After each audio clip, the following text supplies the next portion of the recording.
Seorang pelajar perempuan tingkatan 5 ditemui mati di dalam bilik tidurnya di Pangsapuri Bandar Baru, Teluk Kumbar di Pulau Pinang malam tadi, dan mayat remaja berkenaan Intan Suraya Mawardi, 17 tahun, ditemui dengan kesan kelar di leher kira-kira jam 7.30 malam Ahad oleh bapanya.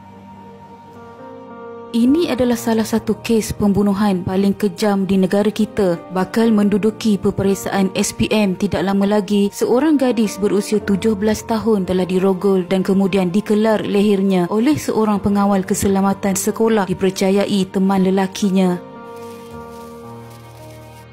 Mayat Intan Suraya Mawardi, pelajar sebuah sekolah menengah di Teluk Kumbar, Balik Pulau, ditemui dalam keadaan terbaring separuh bogel dan berselimut di atas katil oleh bapanya yang pulang ke rumah pada kira-kira jam 7.30 malam di sebuah flat di Bandar Baru Teluk Kumbar pada 25 Oktober 2015. Timbalan Ketua Polis Daerah Barat Daya, Deputy Superintendent Siti Nur Salawati Saad berkata, semasa bapa mangsa yang bekerja di lapangan terbang antarabangsa Pulau Pinang itu pulang ke rumah mereka, beliau memanggil anaknya itu namun tidak disahut. Katanya bapa mangsa terus ke bilik anak sulungnya itu dan didapati mangsa dalam keadaan berselimut di atas katil, dan selepas menyelak selimut berkenaan, beliau mendapati anaknya itu sudah tidak bernyawa. Siti Nur Salawati berkata, polis turut menjumpai bantal peluk yang terdapat kesan darah di ruang tamu rumah berkenaan. Siasatan awal pihak polis juga mendapati tiada kesan pecah pada mana-mana pintu atau tingkap rumah dan tiada sebarang senjata ditemui dalam bilik mangsa atau rumah berkenaan. Jenazah mangsa dibawa ke Hospital Pulau Pinang untuk proses bedah siasat.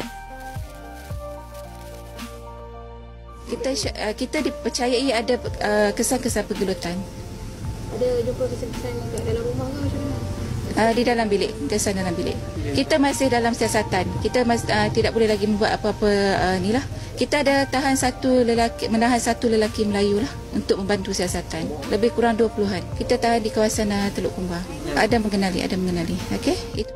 Pihak polis tidak mengambil masa yang lama untuk menangkap suspek yang bertanggungjawab dalam tragedi kejam ini selepas menerima laporan polis dari keluarga mangsa tentang seorang lelaki yang disyaki menjadi dalangnya. Suspek adalah teman lelaki mangsa, Tarmizi Yaakob, 20 tahun, bekerja sebagai pengawal keselamatan di sebuah sekolah di Bayan Lepas. Helah suspek yang menangis dan meratapi pemergian teman wanita tidak menjadi apabila lakonan itu berjaya dikesan oleh ahli keluarga sebelum membongkarnya sebagai dalang yang menyebabkan kematian mangsa. Pada malam kejadian, kira-kira pukul 8 malam, suspek datang ke lokasi kejadian dan menangis teresak-esak selepas mengetahui berita mengenai mangsa. Dia juga meminta untuk masuk ke dalam rumah bagi melihat mangsa, namun tidak dibenarkan oleh ahli keluarga mangsa kerana bimbang akan mengganggu siasatan polis. Bagaimanapun tidak lama kemudian, beberapa jiran memaklumkan kepada ahli keluarga mangsa yang lelaki berkenaan sebelum ini pernah dilihat mengganggu dan sering dilihat menunggu mangsa di luar rumah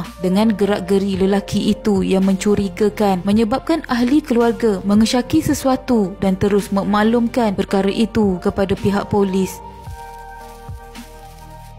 Selepas siasatan dilakukan, polis mendapati lelaki berkenaan dipercayai terlibat dengan pembunuhan itu. Lelaki itu juga mengaku melakukan perbuatan kejam terhadap mangsa dan menyerahkan beberapa barangan yang menjadi bahan bukti. Ketua Jabatan Siasatan Jenayah Pulau Pinang, Datuk Zakaria Ahmad berkata, suspek berusia 20 tahun itu memberitahu polis dia melakukan perbuatan itu akibat cemburu kerana pelajar itu mempunyai teman lelaki yang lain. Suspek mempunyai kunci pendua rumah mangsa dan dipercayai masuk ke dalam rumah itu kira-kira pukul 6 pagi hari kejadian, dan ketika itu pelajar perempuan berkenaan tinggal bersendirian kerana ibu bapanya pulang ke rumah neneknya di Bayan Lepas. Namun polis tidak didedahkan dari mana suspek mendapat kunci pendua tersebut. Zakaria berkata, lelaki itu ditahan di Teluk Kumbar kira-kira 2 jam selepas penemuan mayat pelajar itu dan mengaku telah membunuh mangsa. Suspek mempunyai rekod jenayah berkaitan dadah dan pernah ditahan 2 bulan lalu. Beliau berkata, selepas disoal siasat selama 5 jam, suspek menunjukkan kepada polis tempat dia membuang pisau yang didakwa digunakan untuk membunuh mangsa, iaitu dalam sebuah lubang di kawasan pencawang elektrik sekolah tempat dia bekerja. Polis menemui 2 bilah pisau yang dibungkus dalam anak tudung putih yang terdapat kesan darah dipercayai milik mangsa, dan siasatan mendapati senjata itu diambil di rumah mangsa. Polis turut menemui semula telefon bimbit mangsa yang dibuang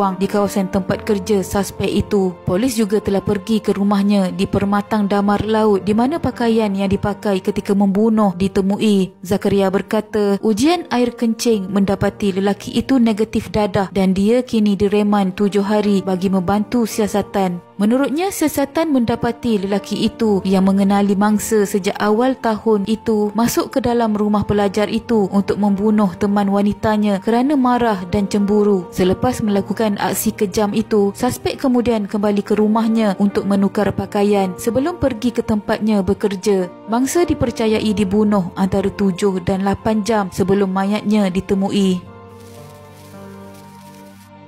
Sementara itu, suasana pilu menyelubungi tanah perkuburan Islam Masjid Ridwaniyah, Sungai Batu apabila ratusan ahli keluarga dan rakan sekolah mangsa berkumpul bagi menghadiri pengkebumiannya. Jenazahnya dibawa dari Hospital Pulau Pinang selepas proses bedah siasat dan tiba di perkarangan masjid itu kira-kira jam 4.30 petang. Jenazah disembahyangkan dan diselamat dikebumikan kira-kira jam 5 petang. Dalam pada itu, keluarga mangsa yang sedang bersedih dengan tragedi ini memohon orang ramai supaya tidak menyebarkan kabar angin yang tidak enak mengenai kematian anak gadis mereka kerana kes ini masih di dalam siasatan pihak polis. Ini kerana orang ramai didedahkan dengan status hubungan mangsa dan suspek dan timbul spekulasi yang tidak benar tentang kejadian yang berlaku.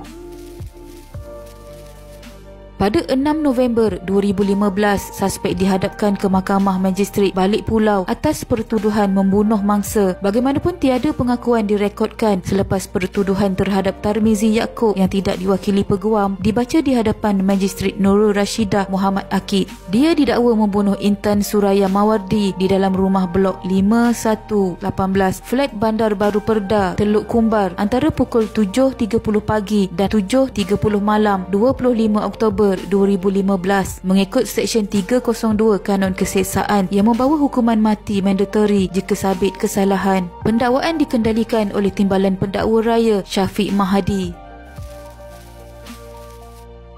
Selain itu, tertuduh yang juga dikenali dengan panggilan Babun mempunyai satu lagi kes perbicaraan melibatkan kes merogol seorang kerani di Teluk Kumbar dekat Balik Pulau pada Oktober 2015. Dia didakwa merogol kerani berusia 21 tahun itu dengan cara mengacukan pisau serta mengugut untuk membunuh mangsa. Dia didakwa melakukan perbuatan itu di Teluk Kumbar dekat Balik Pulau antara pukul 4.30 hingga 5.30 pagi pada 8 Oktober 2015 mengikut Seksyen 376(2)(b) Kanun Keseksaan yang membawa hukuman penjara sehingga 30 tahun dan sebatan.